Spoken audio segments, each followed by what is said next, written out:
தூயாவியாரின் பெயராலே இயேசு கிறிஸ்துவின் அருளும் கடவுளின் அன்பும் தூயாவியாரின்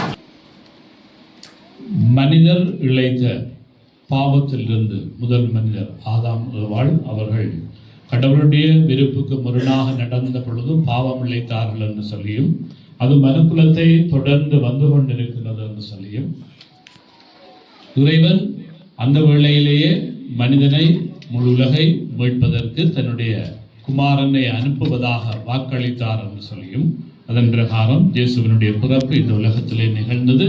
இயேசு மக்களை பாவத்திலிருந்து மீட்பது அவருடைய முதலாவது பணியாக அமைந்திருந்தது.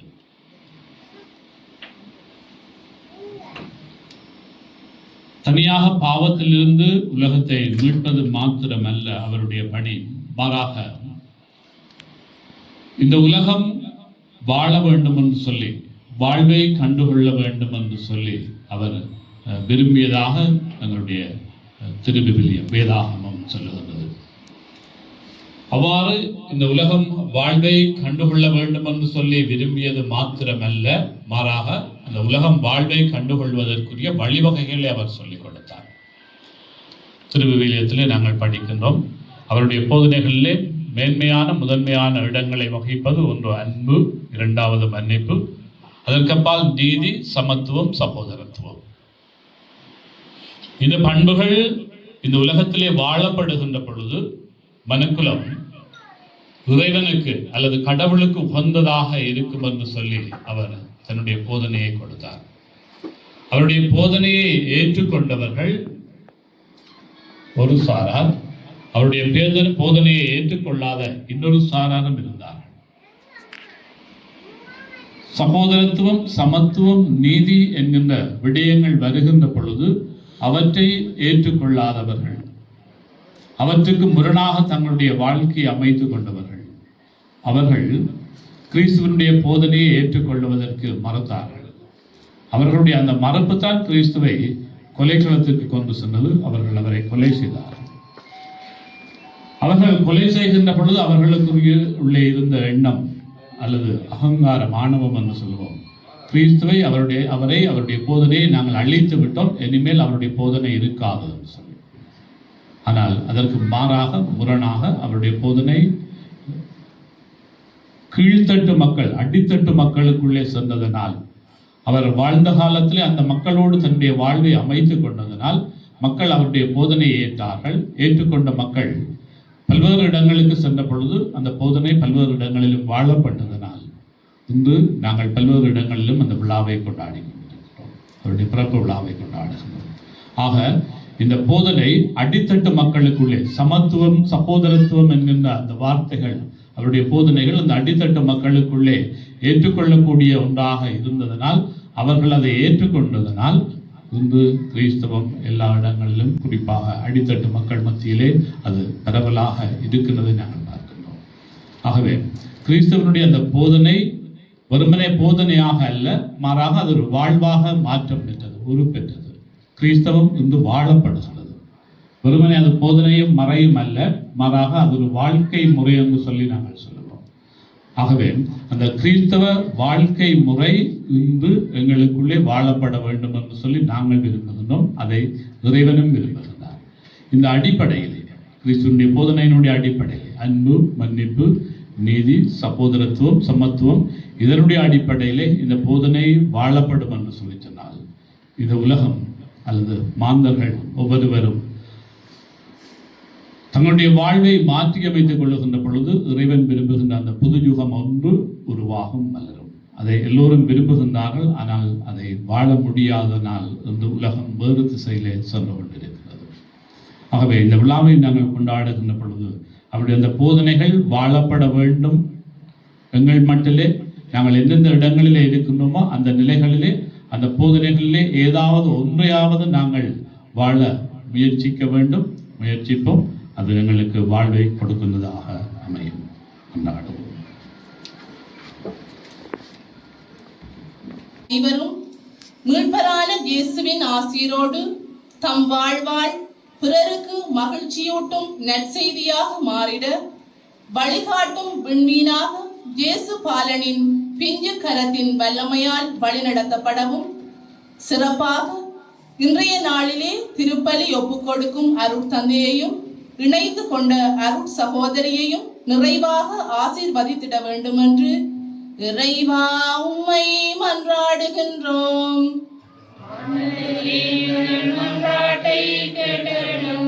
எமது மாவட்டம் தாய் திரு நாட்டிற்காக மன்றாடுவோம். பேரன்பு மிக்க தந்தையே, பணிவிடை பெறுவதற்காக அன்று பணிவிடை புரிவதற்காகவே என்ற உமது திருவாக்கிற்கு இணங்க மக்களுக்காகவே மக்களால் பணிபுரியும் எமது அலுவலக பணியாளர்கள் ஒன்றிணைந்து ஒரே குடும்பமாக அர்ப்பணமாக்கும் இத்திருப்பலியையும் நிகழ்வுகளையும் உமது தூய கரங்களால் ஆசீர்வதியும். சகோதர மறையை சார்ந்த பணியாளர்களுடனான நமது சேவைகள் உரியவர்களை சேர்ந்திடவும் அவற்றால் கிடைக்கும் நல்ல பயன்களால் எமது பிரதேசமும் பிரதேச வாழ் மக்களும் நம் தாய் திருநாடும் நன்மைகளும் சுபீட்சமும் அடைந்திட அருள் புரிய வேண்டுமென்று இறைவா உம்மை மன்றாடுகின்றோம்.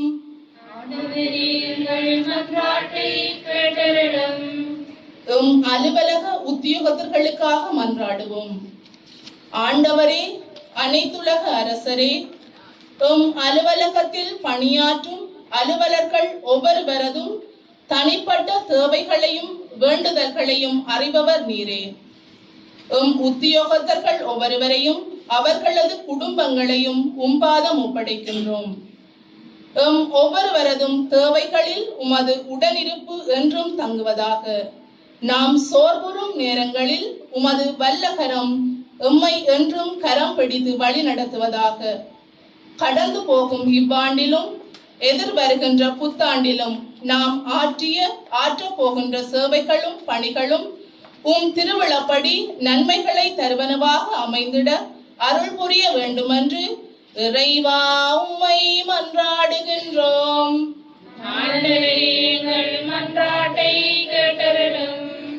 நாட்டு மக்கள் ஒவ்வொருவருக்காகவும் மன்றாடுவோம்.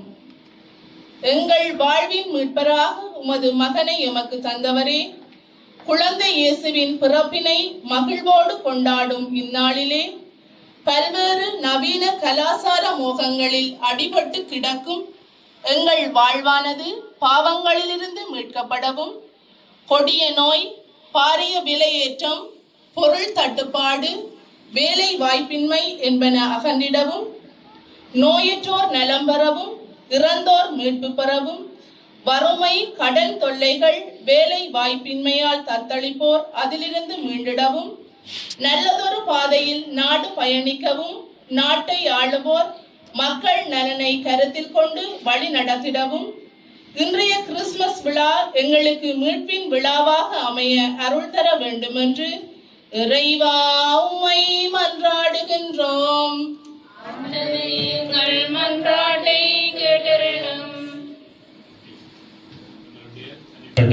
கருத்துக்களை நாங்கள் நினைப்போம்.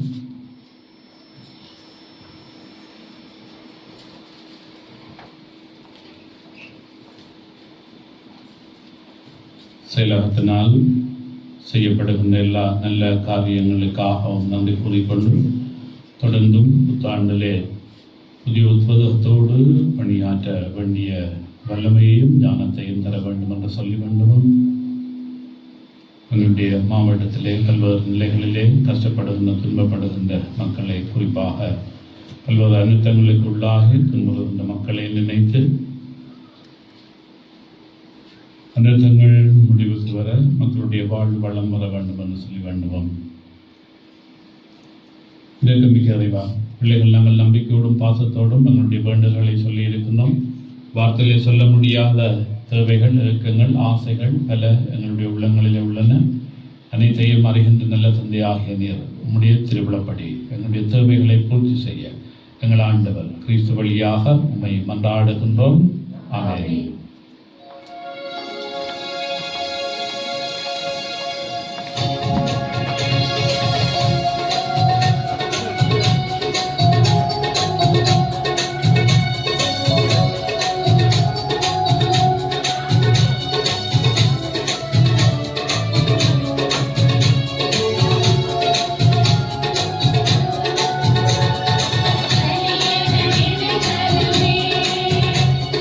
Ready?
உரையும் இக்கோவிலில் உமது இரக்கத்தை பெற்றுக் கொள்வோமாக.